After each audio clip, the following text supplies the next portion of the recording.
বাংলাদেশের অভ্যন্তরে গুলি চালিয়েছে মিয়ানমারের সশস্ত্র সন্ত্রাসী গোষ্ঠী আরাকান আর্মি। এই ঘটনায় এক শিশু নিহত হয়েছে। গুলিবিদ্ধ আরেক যুবক হাসপাতালে ভর্তি রয়েছেন।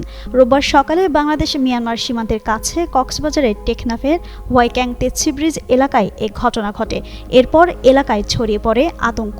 স্থানীয়রা বলছেন, কক্সবাজারের টেকনাফ সীমান্তের ওপারে মিয়ানমারের রাখাইনের রোহিঙ্গা সশস্ত্র গ্রুপ আরাকান আর্মি ও দেশটির সেনাবাহিনী ত্রিমুখী সংঘর্ষ চলছে। আকিজ নিয়ে এলো বিশ্বমানের বেবি ডায়াপার মাম্মাম, কটনি সফট ম্যাটেরিয়াল, বাবুকে দেবে র্যাশ ফ্রি সুপার কমফোর্ট। গেল 3 দিন ধরে ওয়াইক্যাং সীমান্তের মিয়ানমারের অভ্যন্তরে তোরাদ্বীপ এলাকায় ব্যাপক গোলাগুলি চলছিল।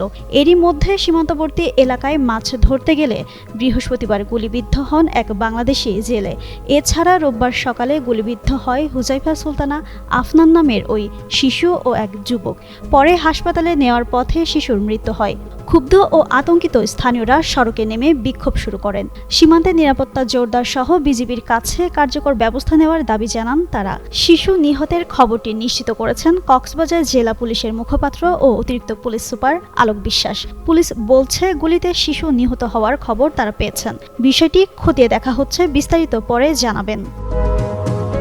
আমার মেয়ে যখন এখানে ফায়ার হয়েছে, আমার মেয়ে গুলি খাইছে, তখন সিউ স্যার বেরিবাঁধের উপরে নিচে নামে গেছে। সিউ স্যার নিচে নামে গেছে। আমরা নিজে দাঁড়াইয়া আমার মেয়ে আমার হাত সাইডা আমার বাড়িতে ছিলাম, আমার নাস্তার লাইছে, তখন আমি সিউরে দেখতেছি বেরিবানের উপরে।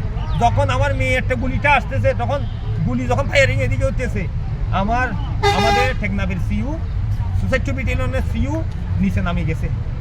সব বিজেপি নিচে নামে গেছে বেরিবান্ধের নিচে। আমি তাকাই রয়েছি। আমার কাছে একটা ফোন আইছে, তোমার মেয়ে রাস্তার কিনারায় একটা বাড়ির মধ্যে কি খাইছে, গুলি খাইছে।